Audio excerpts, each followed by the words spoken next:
Welcome back to another edition of the Disney Dish Podcast with Jim Hill. It's me, Len Testa, and this is our show for the week of June 24th, 2019. On the show today, Jim talks about the outside events that caused Epcot to change back in the mid-1980s and what it means for the next round of changes in Future World. Plus, we do the news. And speaking of Jim, let's bring in the man who says that if you donate a kidney, everyone thinks you're a hero, but donate 3 kidneys and people start asking all kinds of questions. Mr. Jim Hill. Jim, how's it going? Thanks for bringing it up, Len. And technically, the last donation wasn't actually kidney. It was just kidney-shaped. And from what the hospital's been telling me, I'm actually going to need that back. It's all a misunderstanding. Yeah. Mind you, they've cobbled together a temporary replacement made mostly out of Bounty paper towels and fabric softeners. That's why whenever I use the bathroom these days, it smells springtime fresh. Plus, Bounty wasn't Bounty the sponsor of Lights, Motor, Action? Okay, so we're making it work from a corporate synergy point of view. Seriously, I'm going to need that organ back. So if you're listening, Charlene from East Lansing, Michigan, I'd really appreciate it if you could pop that in the mail. Cover it nice before you send it. There you go. All right, Jim, before we get started, let's do a quick shout out to subscribers over at disneydish.bandcamp.com. Thanks to new subscribers, What to Do with Twins, Shannon F. and Milst1, and longtime subscribers Cool Al, C. Pope, and Kimley. Did you know, Jim, that these folks were the puppet masters for Epcot's glorious Tapestry of Nations Parade, which ran from 1999 to 2001? I was not aware of that. Wow. I believe Shannon and Al share co-writing credit on the soundtrack for the Hey Na, Hey Na lyrics. That was them. I'm like 90% sure. They clearly put a lot of thought into the lyrics. It's things like this that make the American Songbook what it is today. Which is a pamphlet. It's a pamphlet. Listen to you. All right, Jim, let's do the news. The Disney Dish News is brought to you by Storybook Destinations, trusted travel partner of the Disney Dish Podcast. For a worry-free travel experience every time, book online at storybookdestinations.com. Jim, our listeners are familiar with the "and then something goes wrong" plot of many Disney rides, like Big Thunder Mountain and Tower of Terror, right? Yep. Well, apparently something did go wrong last week with Primeval Whirl over at Dinoland at Disney's Animal Kingdom because it shut down around June 14th with no advance warning and hasn't been running since. In fact, if you look at FastPass availability for the ride, nothing at all is open from now until August 24th, 2019. This sounds some sort of structural or safety thing got found in an inspection and needs to be fixed. Jim, do you know anything more about this? With this particular attraction at Chester and Hester's Dinorama, it's had kind of a troubled past. I mean, back in November of 2007, Karen Price, who was a 63-year-old Walt Disney World cast member, was working in the load area, and she was struck by a ride vehicle as it moved to the station, and she died 5 days later as a direct result of her injuries. And then March of 2011, Russell Roscoe suffered a head injury while Primeval Whirl was undergoing maintenance, and he was airlifted to Orlando Regional Medical Center, but he too died of his injuries the following day. So on the heels of these 2 incidents, there were official investigations, not to mention fines. I mean, just the investigation of Karen Price's death resulted in Disney being hit with $21,000 in fines. So when it comes to anything involving safety in Primeval Whirl these days, Disney Parks and Resorts moves with an abundance of caution. Sure. You'd expect that. Sure. Okay. And from what I heard, it was during a pre-morning safety walk of the track, this classic carny ride, cast member came across something that concerned them, so they immediately reported it to ops, and this ride opened back in March of 2002.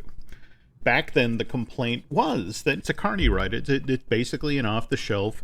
I think the proper definition for it is a wild mouse. So you'd figure, off-the-shelf, not going to be a problem getting replacement parts. Sure. Reverchon Industries, the France-based company that built Primeval Whirl for Disney, filed for bankruptcy back in September of 2008. Ooh, like 10 years ago? Yeah. So spare parts now are getting spare parts for a DeLorean?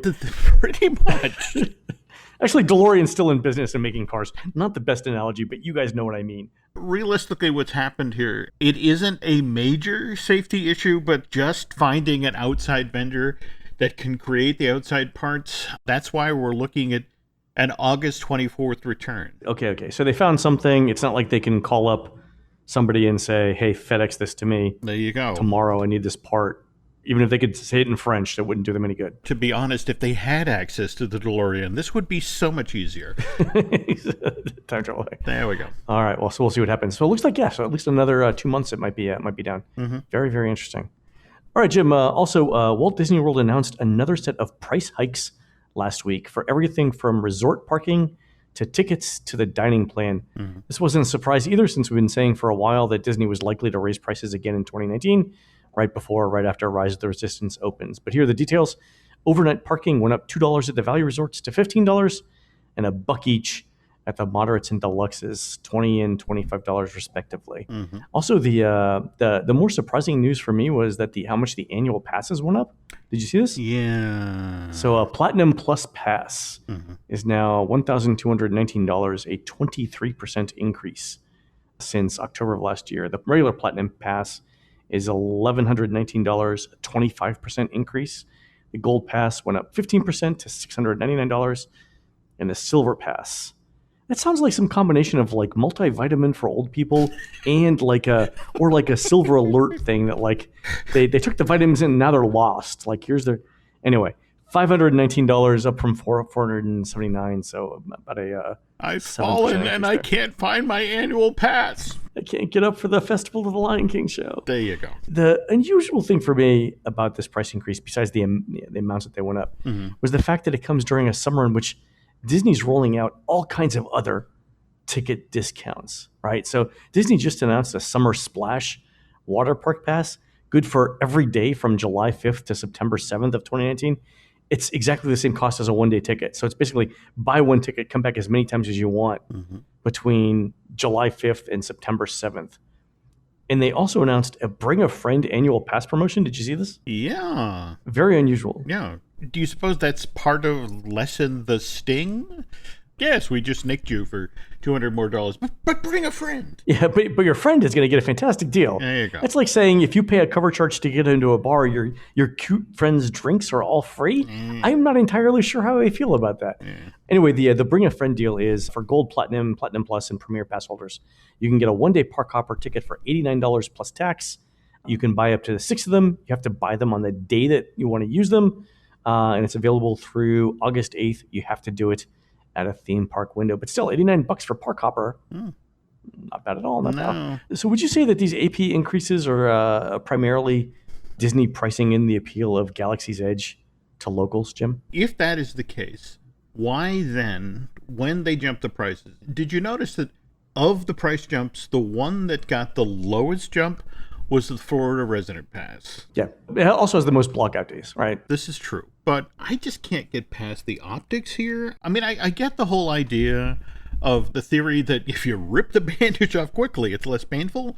But to raise annual passes and the parking fee, and then to go with, did you see where they actually bumped up the price of the reusable Disney shopping bags? Yeah, by $1, yeah. Yeah, I mean, I'm sorry, but in a summer where already you've got outfits like Forbes doing stories about, is Disney too expensive? And when you have people coming out of Galaxy's Edge singing the praises of Savvy's Workshop and the Droid Depot, but also playing up the fact that it's $200 to get a hand-built lightsaber, or it's $99 to build a droid, an additional $14 if you want it to have a personality. And yeah, I mean that's one of the big complaints I had. I did an interview with it's coming up with a newspaper. One of the things that I said to you, I had mixed feelings about the land, and it was that the things that I thought were the best were either free or $200. It was either the character greetings, which which are pretty good, or it was the $200 lightsaber experience. I'm like,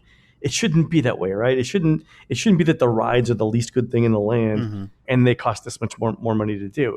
Well, did you see what Carly posted on Instagram? She had some wonderful insights about that. She got back into the park to revisit Galaxy's Edge. They let her back in the park? Yep, probably a ladder over back fence, Len. I say her disguise game is way better than I thought. All right.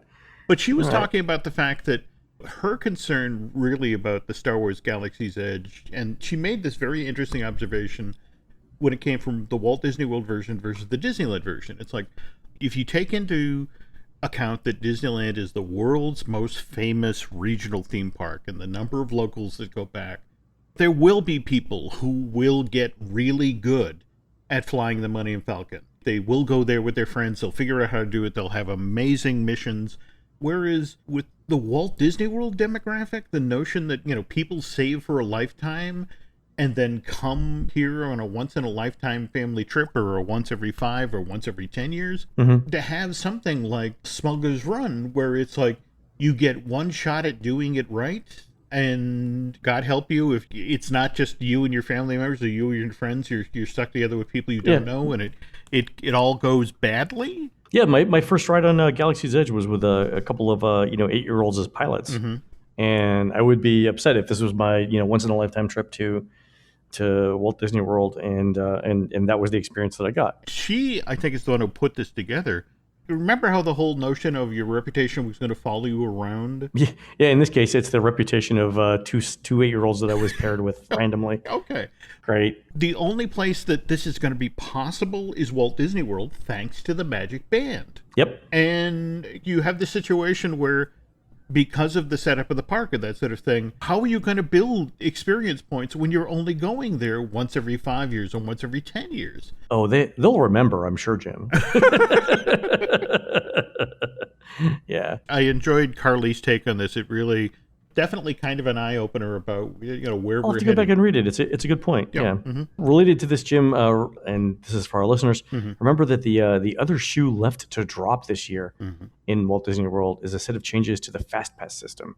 So word on the street is that there'll still be a free FastPass option like there is today, but some of that existing FastPass inventory will move to some sort of paid system, similar to the one in use at Disneyland Paris. So it'll be slightly harder to get free fast passes for popular rides, but plenty of availability if you want to pay for them. Again, all rumors to this point, and send us a note on Twitter if y'all would like to hear more about how this is supposed to work. Jim, speaking of Galaxy's Edge, it's looking more and more likely that Walt Disney World will use a virtual queuing system for Galaxy's Edge, like the one that started today in Disneyland. Familiar with how this works? I'm still wrapping my head around it, but yeah, especially on the heels of the book a hotel room, call in advance, that sort of thing. Right. So it'll all be based on the app, the My Disney Experience app, or in Disneyland's case, the Disneyland's app. You open up the app, it'll tell you whether the land is open for everyone or whether it requires a virtual reservation. If it does, there'll be a button that says something like join a boarding group to get in line. You'll need to link the tickets that you have in the app and indicate everybody in your group that wants to join, so everyone that you're going with, which is kind of important because if you're traveling with a bunch of friends, it means you all need to be linked together, which is another bit of information that Disney can use. Then you're assigned a boarding group. I guess that gives you a time to go back. I don't know if you can pick the time or not. It sounds like the way it's going to work is you won't be able to pick the time. Yeah.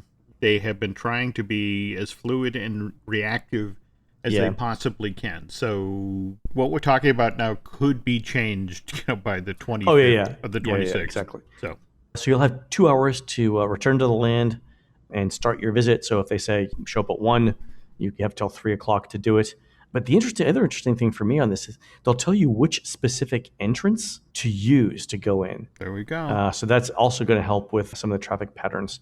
Once you get there, you'll scan a barcode on your phone or on your ticket, which will allow you in.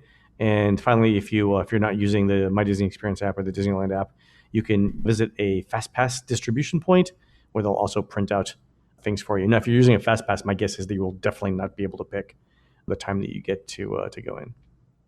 Also, did you notice that you can now make same-day virtual reservations for Oga's Cantina and Sabi's Workshop? I'd heard about this, but there's a credit card linked to this, right? Yeah, so because these things are in demand and they cost money, you'll be able to do same-day reservations, same $10 cancellation fee per person if you don't show up for the reservation, but you can make those through the Disney app starting at 7 a.m. on the day of. My guess is most of those things will be gone by 10 a.m. Yeah, that's a very good guess. One last space-related question, Jim. Disney's new space-themed restaurant in Epcot is supposed to open this year, and I got a listener question on this. Do you have any idea when? Because reservations are already open for Topolino, which opens at Disney's Riviera on December 16th. So you would think that if the Space Restaurant was going to open this year, we would already see something on My Disney Experience. No? I've actually heard that they're shooting to do a soft opening between Thanksgiving and Christmas of this year, with the idea of then being able to open the restaurant officially the week between Christmas and New Year's, which of course is when Epcot needs the most capacity. They're keeping it off of the reservation system for now because the fear is this is going to be Our Guest 2. Oh, people get in and camp out. That's right, because not only will you have like some really impressive visuals in the restaurant, but isn't there supposed to be some sort of small show or something? That's actually the pushback that the ops people are getting right now. The fear is that any reason to make people linger. And let's face it, the one difference between this and Be Our Guest is you can't get alcohol in the Magic Kingdom except at Be Our Guest, whereas you can go virtually anywhere in Epcot. Oh, you can now. You can in lots of places, but before you couldn't when it opened, right? Okay, go ahead. Okay, so if they open with the standard, let's project what the reservation is, and they guess wrong, it's Be Our Guest all over again. They have to do all those make goods that impacted the earnings of the wait staff because they weren't turning tables as quickly. Right. So they'd love to do a trial run of this off the system, so literally sort of kick open the doors and then just sort of stand back and go, okay, we thought they'd sit at the table for an hour and 20 minutes, and here they are an hour and 45 in. They just don't want to repeat the mistakes that they made with Be Our Guest. That's true, because if they're off by 10 minutes per table, over the course of lunch and early dinner, because I imagine it's going to open, like at 10:30 or 11 for lunch, and then just stay open while the entire park is open. Yeah. But I mean, that means they'll be off by 2 hours by the end of the night. That's bad. That's one entire seating and change, right? Yeah, and also, 350 capacity is that's what I'm hearing. How does that compare to Be Our Guest? That's a good question. I don't know. I think Be Our Guest is slightly larger, but I mean, they seem like they're both ballpark. Okay. That's 350 guests is a lot. That's a lot of people. Yep. Just the fear is that, again, this 250-foot long curved digital screen, it's like, how long are people going to hang in there? I don't think this proposed entertainment show is either going to it may not even make it for opening day, and if it does, I don't think it's gonna last unless it's like some sort of continuous thing like the Oompa Band in Germany. But where it's sort of like, could you imagine, by the way, being trapped on the international space station with an Oompa Band? Oh. They give you a special medal for that when you get back. I'm going for a spacewalk. Don't you need a suit? No, I'm going for a spacewalk. No. I'm going out for a pack of cigarettes. There we go. I'll be back. That's what people will be like. Yep. Don't you need your suit? No, I'm good. All right, folks. We're going to take a quick commercial break. When we get back, Jim is going to talk about why Epcot, almost immediately after Walt Disney World's second gate opened in October of 1992, was forced to step away from the Imagineers' original vision for this theme park and what it means for upcoming changes. We'll be right back. Introducing Meta Ray-Ban Display, the world's most advanced AI glasses. With a full color display built into the lens of the glasses, it's there when you need it and gone when you don't. Send and receive messages, translate or caption live conversations, collaborate with Meta AI, and more. Be one of the first to try Meta Ray-Ban Display. Visit meta.com/Meta Ray-Ban Display to book a demo and find your pair. This episode is brought to you by Paramount Plus. Paramount Plus has movies. So many movies. The movies you've seen 1,000 times and could watch 1,000 more. Iconic movies your friends can't believe you haven't seen. New movies, classic movies, new takes on classic movies. So whether you're into Top Gun or The Naked Gun, Mean Girls or Mission Impossible, Smurfs or Sonic the Hedgehog, there's a mountain of movies to discover on Paramount Plus. Start streaming today. All right, Jim. So we know there's a ton of work being done right now in Future World in Epcot to make the entrance experience and the central part of Future World more inviting, more organic, if you will, and more crowd-pleasing. And we know that some of the things that they're bringing in are like a beer garden. They're getting rid of fountains. It's one of the biggest makeovers we've seen in Epcot in a very long time. But it's not the first Oh, no. makeover of Future World, is it? Why don't you tell us about that? Epcot was actually, Epcot Center, under the version that debuted in October of 82, was actually the remaking of Walt Disney World. It was sort of Disney's version of Field of Dreams. If you build it, they will come. Not just the people who've already vacationed at Walt Disney World previously and gone to the Magic Kingdom, but also those folks that sort of held back, that didn't think that Walt Disney World was terribly sophisticated or, that sort of thing. And here was this celebration of technology and, the international community. And, so it's like, all right, let's open this thing and we'll reinvent the resort. Disney was so certain that it was going to be a smash hit that they cut back on the number of movies that they were going to make in 1983, because it's like, we have a smash hit theme park. We don't have to worry about the studio side. So entire year, 1983, Len, Disney only made 3 brand new movies. Three Total. for the entire year. I hope they were good, Jim. I hope they were good. Well, we have Trenchcoat with Robert Hayes and Margot Kidder, which lasted in theaters 45 minutes. Isn't Robert Hayes the guy from Airplane? He is, and Margot Kidder from Superman. That's right, and that's why they hired the two of them, and they thought for sure at least their parents would come out for the movie, but no, didn't work out. Their parents were busy that weekend? There we go. Wow. Okay, I don't remember anything about this film. Was it a comedy? Margot Kidder played a mystery writer who went to Europe, who then found herself caught up in real-life espionage. It was, throughout this entire period, you have Disney looking at things like Romancing the Stone, and it's like, ooh, we should make one of those. Oh, so sort of like adventure. Yeah, adventure, romance, and it missed on all counts. And then same year you had Something Wicked This Way Comes, based, of course, on the great Ray Bradbury book, but Disney couldn't figure out, is this too scary? Is this not scary enough? And they ended up with a film that really just sort of kind of sits in the middle. And the one film that really sort of lasted out of this is Never Cry Wolf. But again, that's because this is Disney hired Carol Ballard, who had just done The Black Stallion, and which had taken home a number of Academy Awards and that sort of thing. January of 1984, Disney has to announce as they're releasing the financials for the final quarter of 1983. They can't, to this day, figure out what happened, but attendance levels at Disney World actually dropped by 8% after they opened Epcot. Wow. And supposedly this was largely on the bad word of mouth about the park. So March of that year, Roy E. Disney quits the company in disgust. But that's largely because Roy always believed that they should have honored his uncle's original wish, which was to build a city of the future in the swamps of Florida rather than a theme park. So now, who enters during this same month, in fact, the March 29th, but the Reliance Financial Services Corporation, which is controlled by infamous greenmailer Saul Steinberg. He sees Epcot's disappointing attendance numbers and thinks there's an opportunity. So he turns around and announces that Reliance is acquiring 6.3% of Walt Disney Productions' 34.6 million shares. And then within a week's time, he said, oh, by the way, did I say 6.3? I meant 7.3. And then a week after that, 8.3. By the end of April, Reliance is telling the Federal Trade Commission, as well as the Justice Department, by the way, we intend to acquire 25% of Walt Disney Productions' outstanding shares.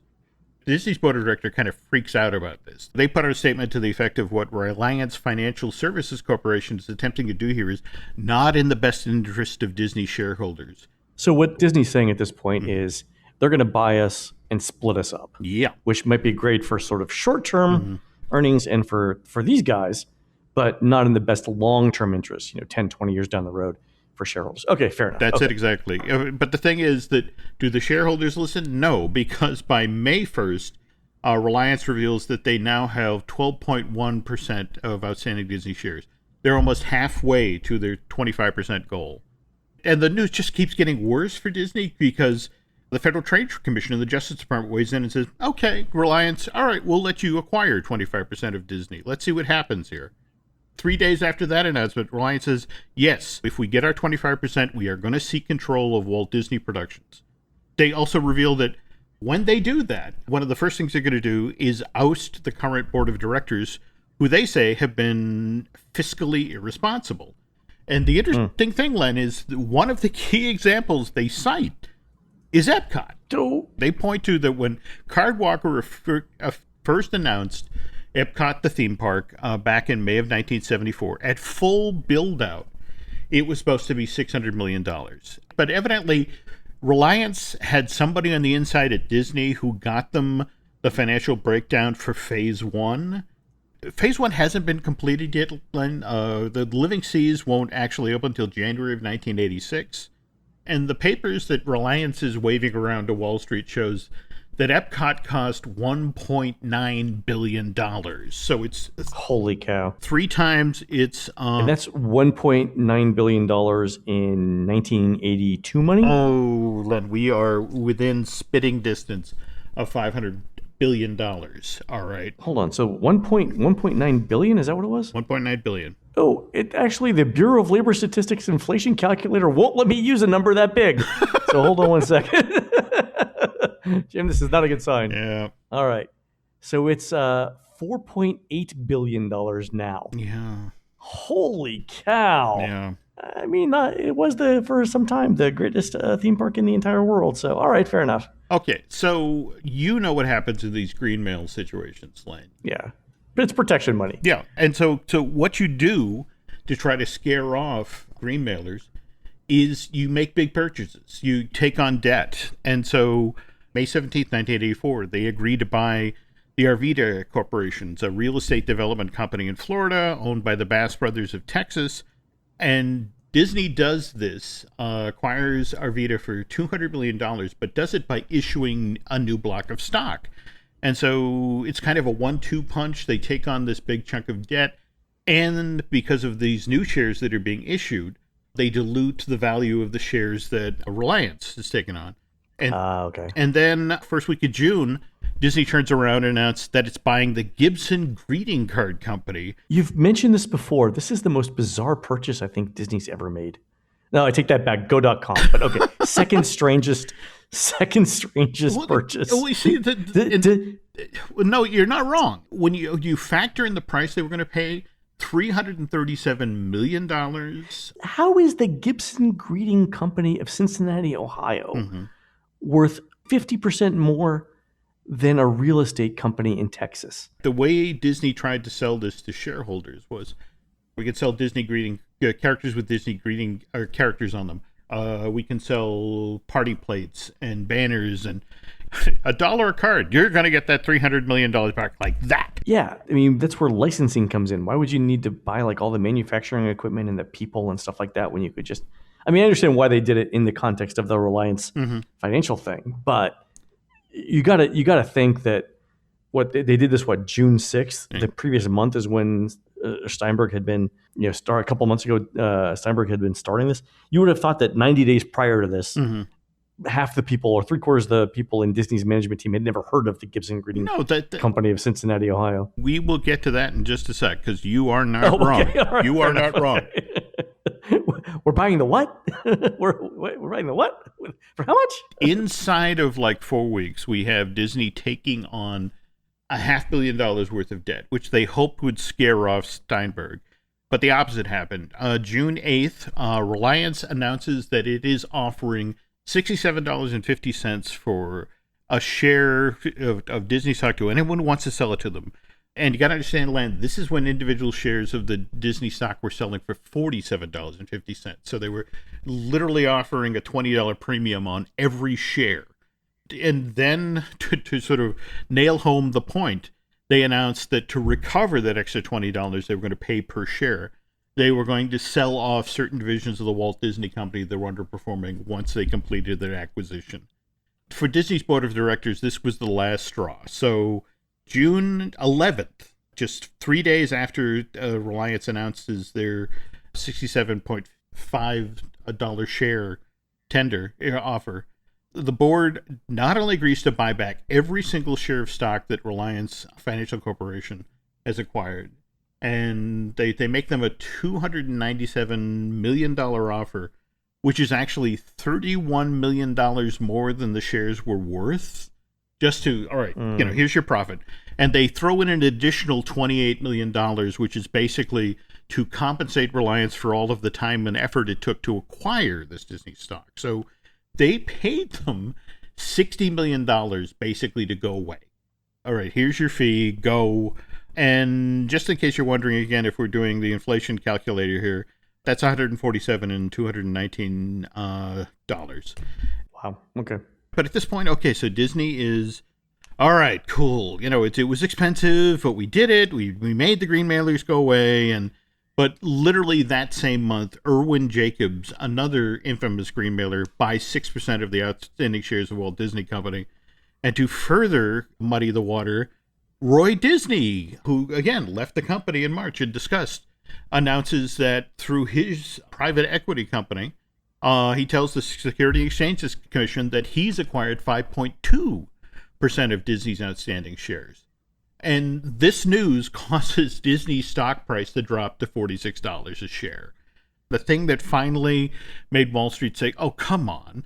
Mike Bagnall, who at that time was the Mouse House's chief financial officer, he reveals, oh, by the way, we're going to spend not much more than $100 million to finish phase one of Epcot. We got a few more things we need to do. And another $100 million. Oh, my God. So again, in 2019 dollars, roughly $250 million. There you go.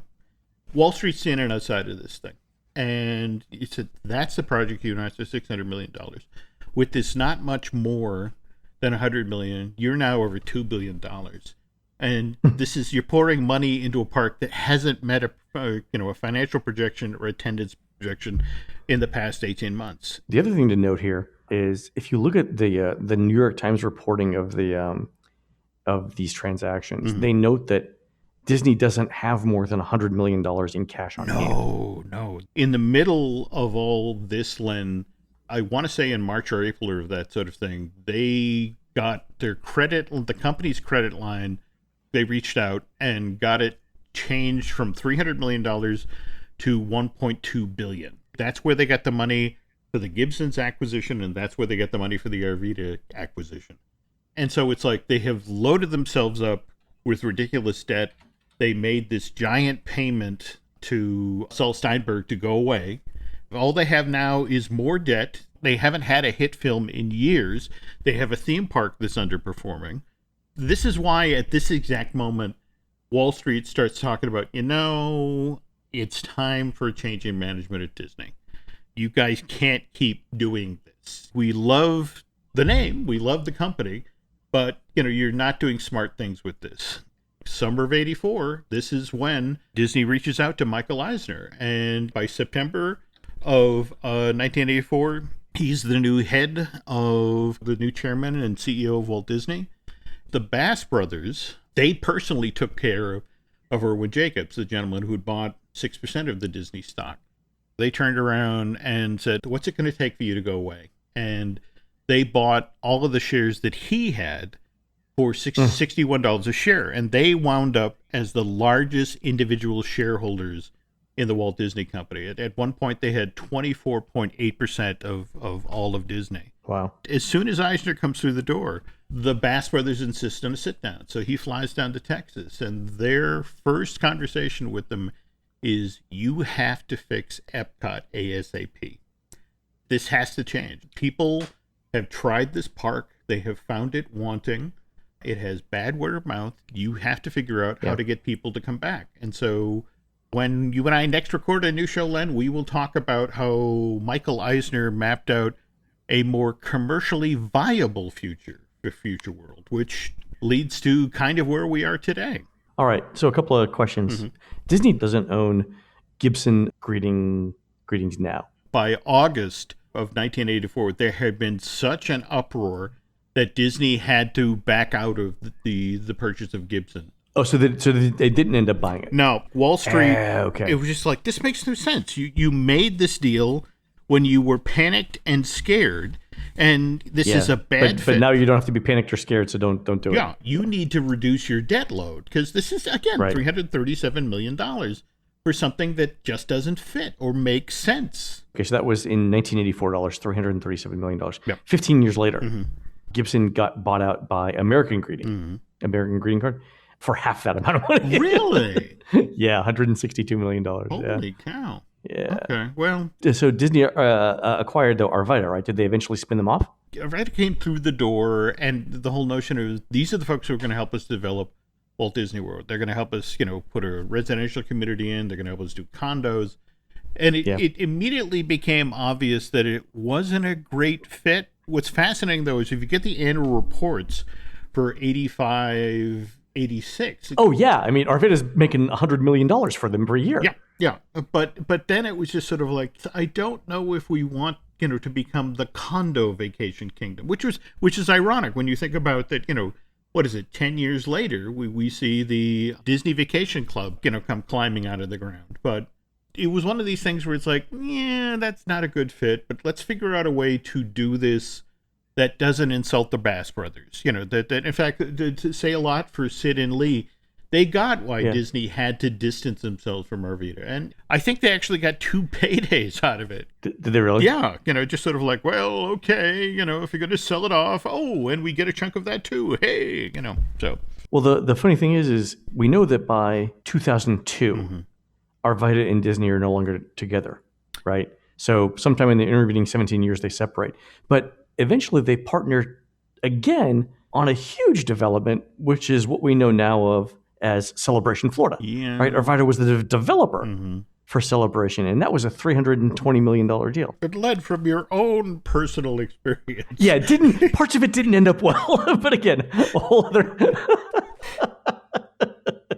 Whom among us, Jim, whom among us has not got an email on a Monday night saying, by the way, your apartment's been condemned? Yeah. Right? Whom among us has not got that email? By the way, got to fly to Florida tomorrow. Yeah. Find a new place to live.